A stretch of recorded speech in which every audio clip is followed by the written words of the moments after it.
పిల్లలు కావాలనే మీ కలను నెరవేర్చుకోండి. మొదటి కన్సల్టేషన్, మొదటి స్కానింగ్ ఉచితం. వివరాల కొరకు హెగ్డే ఫెర్టిలిటీని సంప్రదించండి. నమస్కారం శంకరి గారు. నమస్తే సిరి. సో మేడం, ఫ్రీక్వెన్సీని ఎలా పెంచుకోవాలి, అసలు ఏవేవి కంట్రోల్ చేస్తే మనకి ఫ్రీక్వెన్సీ పెరుగుతుంది అని చెప్పడం జరిగింది. అండ్ అవే మనకి మనీ ఫ్రీక్వెన్సీకి కూడా వర్కౌట్ అవుతుంది అంటారా మేడం? అది ఎలా పాసిబుల్ అవుతుంది? సిరి, మనకి ఎన్ని ఉన్నా డబ్బు అయితే కావాలి కదా. ఖచ్చితంగా కట్టలు డబ్బు కావాలి మనకి. అవును మేడం. మన ప్రతి అవసరం తీరాలంటే డబ్బు ఉండాలి. డబ్బు మన ఆకలి తీరాలన్నా కూడా కావాల్సింది. ప్రతి దానికి డబ్బు ఉండాలి. మన దగ్గర చాలా డబ్బు ఉంది కదా, మన దగ్గర చాలా డబ్బు ఉంది అనేటటువంటి భావం మనకేం చేస్తుంది?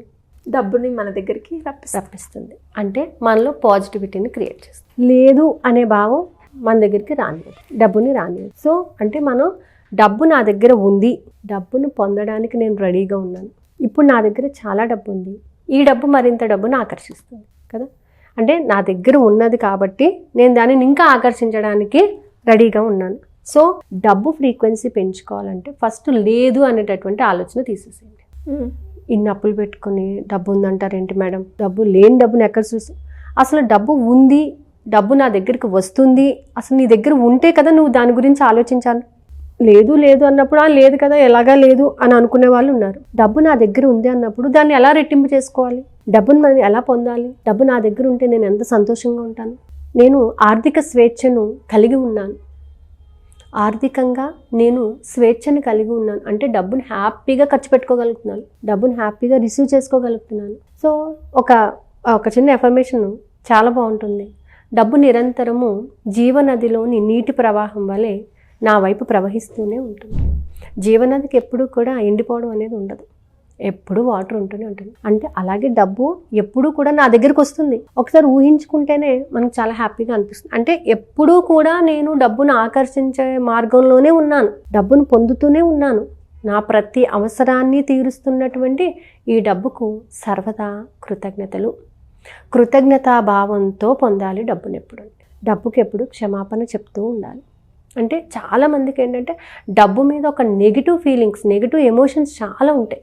ఎంత డబ్బు సంపాదించండి కానీ ఎక్కడో ఒక దగ్గర నాకెందుకు వస్తుంది, నేను ఇంతే సంపాదించగలను, నేను ఇంతకన్నా సంపాదించలేకపోతున్నాను, నేను ఇక్కడితో ఆగిపోతున్నాను, ముందుకు వెళ్ళడానికి నాకు అవ్వటం లేదు అనేటటువంటి కొన్ని బ్లాకేజెస్ ఉంటుంటాయి. దేనికి వస్తున్నాయి అవన్నీ? కారణం ఏంటంటే భయం, కారణం ఏంటంటే నెగిటివ్ ఎమోషన్, కారణం ఏంటంటే శక్తి లేకపోవడం, తనలో ఉన్న శక్తిని తను గుర్తించలేకపోవడం. ఏదీ లేని దగ్గర నుంచి ఇప్పుడు ఇంతవరకు సంపాదించావు అని అంటే ఇంకా సంపాదించడం నీకు ఈజీనే కదా. గ్రౌండ్ ఫ్లోర్ నుంచి ఫస్ట్ ఫ్లోర్కి ఎక్కామంటే సెకండ్ ఫ్లోర్కి ఎక్కడం పెద్ద కష్టమేం కాదు. అవును. సెకండ్ ఫ్లోర్ నుంచి థర్డ్ ఫ్లోర్కి రావడం పెద్ద కష్టమేం కాదు. మరి ఆ విషయం తెలుసుకున్నప్పుడు మనము డబ్బును ఎందుకు సంపాదించలేము? నాకు రాదు అనేటటువంటి మూర్ఖపు ఆలోచన ఎందుకు చేస్తున్నాము? ఏ పనైనా జరిగే ముందు అమ్మ నాకు రాదండి అని చాలా సింపుల్గా అనేస్తారు. ఆ వినడానికి కూడా ఎంత కంపరం వస్తుందంటే ఆ మాట, నాకు రాదండి, నేను చేయలేనండి, నా వల్ల కాదండి ఎందుకంటారు? మీలోని శక్తిని మీరు గుర్తించినప్పుడు ఈ మాటలు ఎందుకు వస్తాయి? డబ్బు పొందాలి అనేటటువంటి ఆతృత ఉండాలి, తాపత్రయం ఉండాలి, తపన ఉండాలి, డబ్బు మీద గౌరవం ఉండాలి, డబ్బును ప్రేమించగల సత్తా ఉండాలి. డబ్బును ఒక్కసారి మనస్ఫూర్తిగా ప్రేమించి చూడండి, డబ్బును ఒకసారి మనస్ఫూర్తిగా గౌరవించి చూడండి, డబ్బు ఎందుకు రాదండి? ఖచ్చితంగా వస్తుంది. డబ్బును పొందాలి, దానికి నేను అన్ని అర్హతలతో సిద్ధంగా ఉన్నాను. ఈరోజు నాకు కావాల్సిన ప్రతి అవసరాన్ని తీర్చుకోవడానికి ఉపయోగపడిన డబ్బు సంపదలకు సర్వదా కృతజ్ఞతలు అని చెప్పండి. ఎందుకు రాదండి అంటే అనొచ్చు అందరూ, ఎలా వస్తుందండి, మేము ఏమైనా పని చేస్తే కదా. నీకు పనిచేసే అవకాశం దొరుకుతుంది. ఆ అవకాశం ద్వారా డబ్బును పొందేటటువంటి మార్గాలు మనకి కనబడుతూ ఉంటాయి. వాటిని మనం సద్వినియోగపరచుకోవాలి. అలా ఎప్పుడైతే మనం సద్వినియోగపరచుకోవడానికి సిద్ధపడతామో డబ్బు రావడానికి ఇష్టపడుతుంది. మనం ఒక వర్క్ చేయడానికి రెడీగా ఉన్నప్పుడు వర్క్ మన దగ్గరికి వస్తుంది. ఆ వర్క్ని మనం ఉపయోగించుకోనప్పుడు అది మన దగ్గరికి వచ్చి లాభం ఉండదు కదా. సో దానిని మనం బ్యాలెన్స్ చేసుకోవాలి. మన దగ్గరికి వచ్చినటువంటి డబ్బును మనం ప్రాపర్గా యూటిలైజ్ చేసుకోవాలి. రోజు ఎంతో కొంత డబ్బుని సేవ్ చేసుకోగలగాలి. సో సేవింగ్ అనేది ఒక విధంగా ఏంటంటే ఆవిడకి ఇచ్చేటటువంటి మర్యాద. మనం డబ్బుని పొందడానికి మనము ఎంత ఆతృత పడుతున్నామో, ఎంత గౌరవాన్ని ప్రదర్శిస్తున్నామో అన్నీ కూడా గుర్తుపెట్టుకోవాలి. డబ్బు ఖచ్చితంగా నా దగ్గరికి వస్తుంది, నాతో ఉంటుంది, నేను డబ్బు మంచి స్నేహితులం అని మీరు చెప్పండి. చెప్పేటటువంటి పదాలు ఇంపార్టెంట్, పలికేటటువంటి వాయిస్ ఇంపార్టెంట్. అవన్నీ మనం కరెక్ట్గా బ్యాలెన్స్ చేసుకోగలిగినప్పుడు డబ్బు ఆటోమేటిక్గా వస్తుంది. సో చాలామంది ఏం చేస్తారంటే ఇవాళ మనకి ఎంత కావాలో అంత, మళ్ళీ అయిపోతే మళ్ళీ అడుగుతుంటారు. అలా కాదు, నీ లైఫ్ హ్యాపీగా ఉండడానికి కావాల్సిన డబ్బును నేను పొందుతున్నందుకు విశ్వానికి కృతజ్ఞత. నా జీవితం అంతా కూడా నేను హ్యాపీగా గడపాలి. హ్యాపీగా గడపడానికి అవకాశ మార్గాలు, అవకాశం ద్వారా డబ్బు తీసుకోవాలి ఎప్పుడూ కూడా. కానీ ఉట్టిగా డబ్బు రావాలి అంటే మాత్రం రాదు. కోటాను కోట్లు వచ్చి పడిపోవాలి నాకు అని అంటే కోట్లాను కోట్లు ఎక్కడి నుంచి వచ్చి పడతాయి?